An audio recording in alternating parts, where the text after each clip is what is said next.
Praise the lord. ఈరోజు దేవుని వాగ్దానం.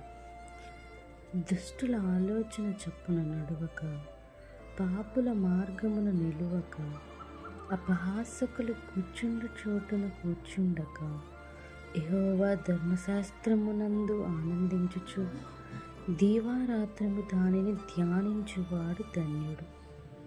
అతడు నీటి కాలువల ఓరన నాటబడినదై ఆకు వాడక తన కాలమందు ఫలమిచ్చు చెట్టు వలె ఉండును. అతడు చేయనదంతయు సఫలమగును. దుష్టులు అలాగుండక గాలి చెదరగొట్టు పొట్టు వలె నుందురు. కాబట్టి న్యాయవిమర్శలో దుష్టులను, నీతిమంతుల సభలో పాపులను నిలువరు. నీతిమంతుల మార్గము యెహోవాకు తెలియను, దుష్టుల మార్గము నాశనమునకు నడుపును. కీర్తనల గ్రంథము 1వ అధ్యాయము 1-6 వచనములు.